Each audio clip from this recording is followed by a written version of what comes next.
రోజా గారు చాలా రోజుల తర్వాత నిన్న మళ్ళీ ప్రత్యక్షమయ్యారు. అది కూడా తిరుపతిలో దర్శనాలు ఇవన్నీ అనుకుంటా. సో ఏదేమైనా సరే తిరుపతికి రోజా గారికి చాలా అవినాభావ సంబంధం. అది కూడా ఎవరు విడదీయలేనటువంటిది. దేవుడి మీద అనుకోవచ్చు, కాకపోతే అక్కడన్న దర్శన టికెట్ల మీద ఆవిడకి ఎక్కువగా ఇంట్రెస్ట్ అనమాట. గతంలో అయితే ఇప్పుడు ఆమె ఏం మాట్లాడింది అన్న దాని మీద ఒకసారి చూస్తాను. ఒకటి ఆర్టికల్ అయితే వచ్చింది కదా. తిరుపతిలో శ్రీవారికి నిద్ర లేకుండా చేస్తున్నారు. కూటమి ప్రభుత్వం హయాంలో మనుషులకే కాదు తిరుమల శ్రీవారికి కూడా నిద్ర లేకుండా పోతుంది. మాజీ మంత్రి రోజా మండిపడ్డారు. సాంప్రదాయాల ప్రకారం భగవంతుడికి విశ్రాంతి సమయం కేటాయించాలి. ప్రస్తుతం రోజుకు దాదాపు 10,000 విఐపి బ్రేక్ దర్శనాలు ప్రాధాన్యమిస్తూ స్వామివారికి నిద్ర లేకుండా చేస్తున్నారు. మరోవైపు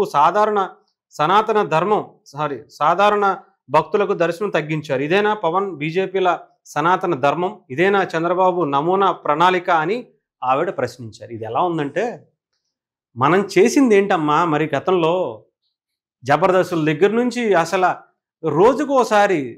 రోజుకోసారి విఐపి దర్శనాలు చేసుకున్న అత్యధిక వైఎస్ఆర్సీపీ నాయకుల్లో మీదే కదా ప్రధానమైనటువంటి పాత్ర.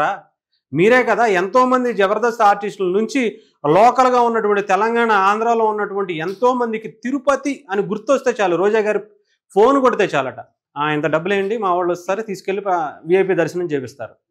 ఇంత అద్భుతమైనటువంటి ప్రఖ్యాతలు పొందినటువంటి మీరు ఇలాంటి మాటలు మాట్లాడుతుంటే, అంటే గతంలో మీరు చేసినవే దాని గురించే చెప్పుకుంటున్నారా అనుకునే తరహాలో ఉంది.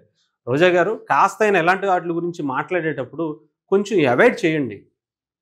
దొరికిపోతాము అని తెలిసి కూడా మాట్లాడితే ఇంక మిమ్మల్ని ఎవరు కాపాడలేరు.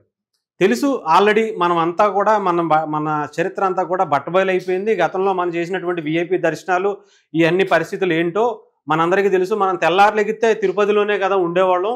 ఎవరో ఒకళ్ళని ఆవిడ వెనకాల 10 మందిని 20 మందిని వేసుకుని వచ్చి దర్శనాలు చేయించేవాళ్ళం. మనకి ఎందుకు ఈ బాధ, మనం ఎందుకు మాట్లాడాలి అనిపించదా?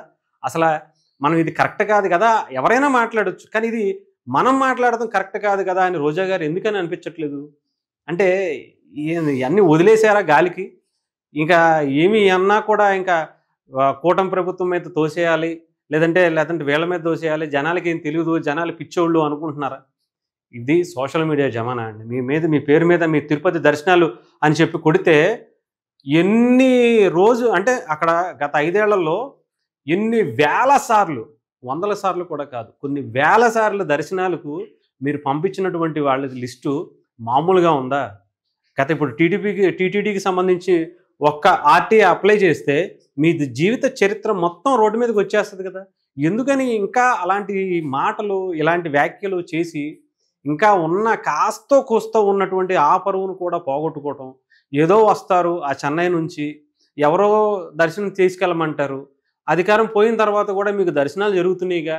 మాజీ మంత్రి హోదాలోనో, మాజీ ఎమ్మెల్యే హోదాలోనో, తిరుపతికి సంబంధించినటువంటి ఆ హోదాలోనో, ఆ జిల్లాకి సంబంధించినటువంటి మాజీ ఎమ్మెల్యేగా ఉన్నటువంటి పరిస్థితినో ఏదో ఒక విధంగా మీకు దర్శనాలు జరుగుతున్నాయా లేదా అనేది గుర్తుపెట్టుకోవాలి. అంతేగాని మిగతా వాళ్ళకి సంబంధించినటువంటి పరిస్థితి మీకు ఎందుకండి?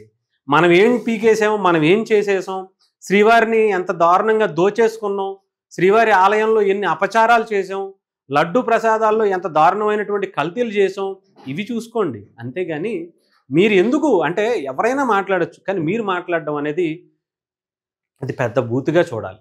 ఇది రోజా గారు కొంచెం ఆలోచించుకోండి.